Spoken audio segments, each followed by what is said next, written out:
Kailangan mag-hazard pag tagulan? Kasama ba sa manual yon at sa training na kapag maulan kailangan mag-hazard? Parang wala naman akong narinig na gano'n. Ang hazard, saan ba ginagamit ang hazard?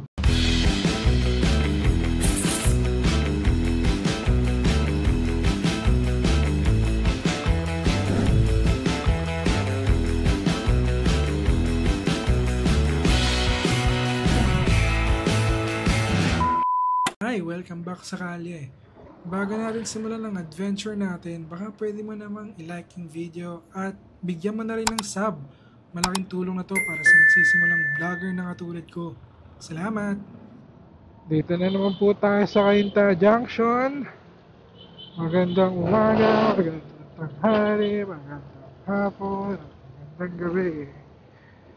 Dito naman tayo sa Cainta. At tag-ulan na naman po talaga. Walang tigil ang ulan.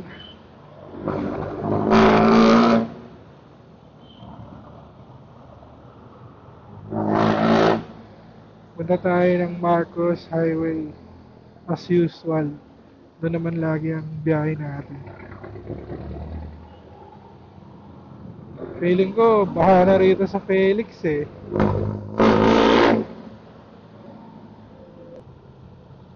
Traffic pa yata mga kaibigan. Di naman.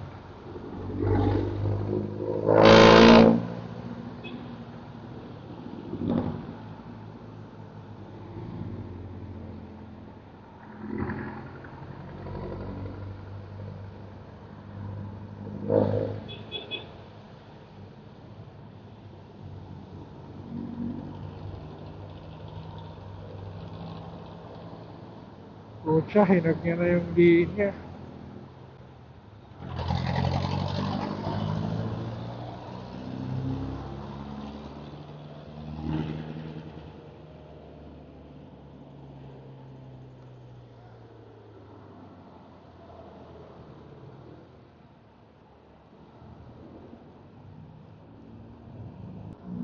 Makulimlim pa rin po, mukhang ulan pa rin. Tumila ng konti yung ulan.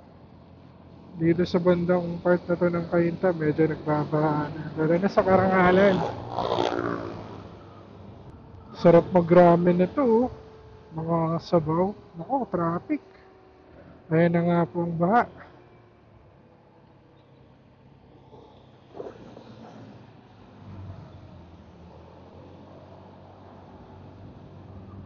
Mga pangitain ng baha.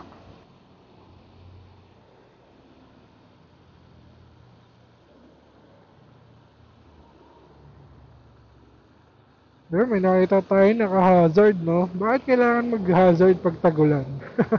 Kasama ba sa manual yon at sa training na kapag maulan kailangan mag-hazard? Parang wala naman akong narinig na gano'n. Ang hazard, saan ba ginagamit ang hazard? Pag emergency, hinto. At ang hazard, para iwasan kanila.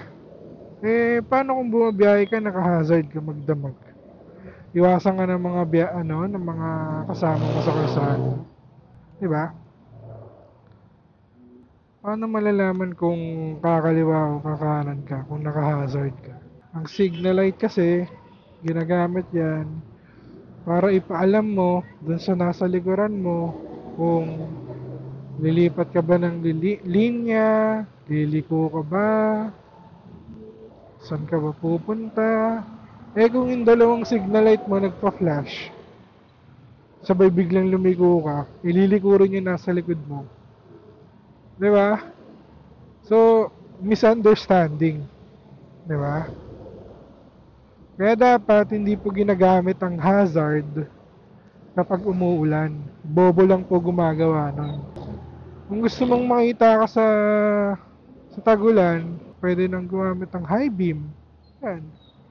Para makita ng nasa likod mo na may parating na sasakyan, di ba? Yan ang purpose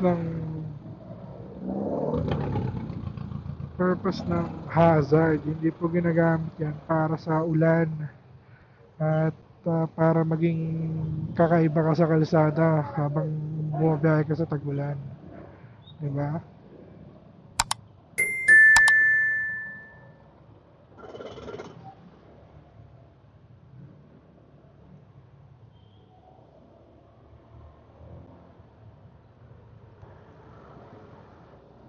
Kaya nga lagi ko sinasabi, lalo na kapag nasa highway kayo, kapag magpapalit ng linya, ayan, parang ganyan, pasok tayo dyan. Saan ka pupunta, gamitin mo yung signal light. Ayan. Dahil malalaman ng nasa likuran mo, malaking tulong na yun para sa mga nasa likuran mo. Tsaka magandang gawin nga na yan, um, muscle memory, kumbaga kahit hindi mo na isipin, ginagawa mo na. Kasi yung mga pag hindi yung mga hindi gumagamit ng signal light, madalas sila pa yung na malapit sa aksidente. Ayan, ang dami ng kotse sa labas, no? Bahana kasi sa karangalan. Nilabas na nila yung mga kotse nila. Grabe, no? Awit.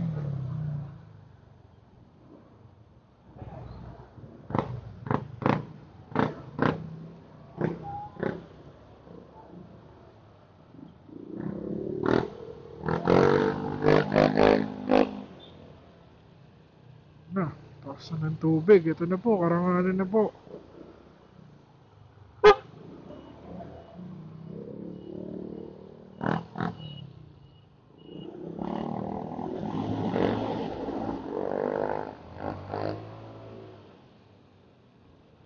May nararamdaman na tayong baha. Ito na, traffic na. Baha na kasi dito yata eh. Bagal ng daloy ng traffic. Kasi konting ulan. Baha at traffic. Rizal ito.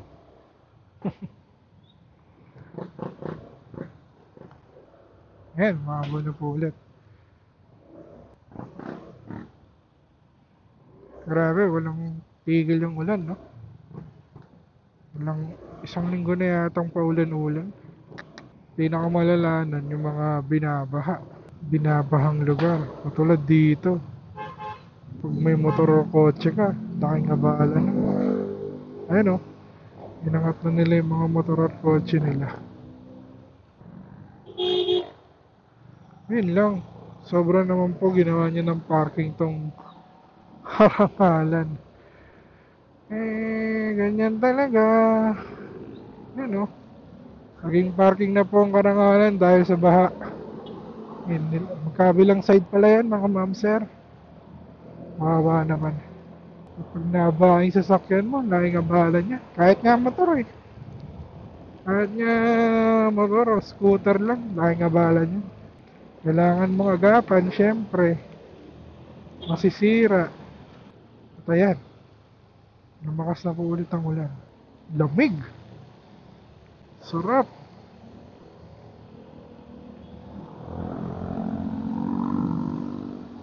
Santa Lucia na.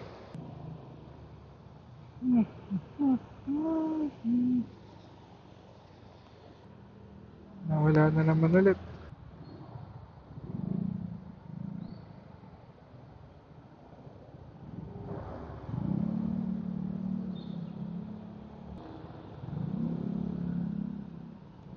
Ano ba mas madalas na ginagamit nyo kapag halimbawa si-signal kayo sa mga kasama nyo sa kalsada, kasabay sa kalsada?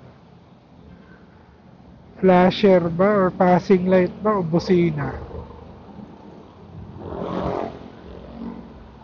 Siguro kapag mga malayuan. Kunwari may mga nag-aabang sa intersection, tas nakabungod na yung muso ng sasakyan or motor nila. Yan, flash. Passing light. Pagtarin ko ng passing light talaga para makita. Kasi pag busina parang annoying eh. Pag busina yung mga kadikit, yung parang ginagamit ko madalas sa jeep.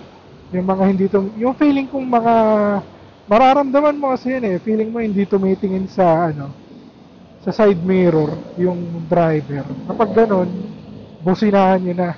May ganun, di ba? Na kasi pag nagmamaneho ka, makakaramdam ka na rin ng mga palongis na driver. Maka-identify mo naman kung sinong palongis na driver sa kalsada. Kaya kapag feeling mo, tulongis yung kasabay mo, wala ka ng choice na iwasan siya o layuan siya, businahan mo na. Pero kapag halimbawa malayo pa naman, tapos intersection, syempre pag mabilis ka, hindi ka naman pwedeng magpreno agad, di ba? So magpa-passing light, flasher. Wala na naman po. Grabe oh. Non-stop yung ulan mga kaibigan.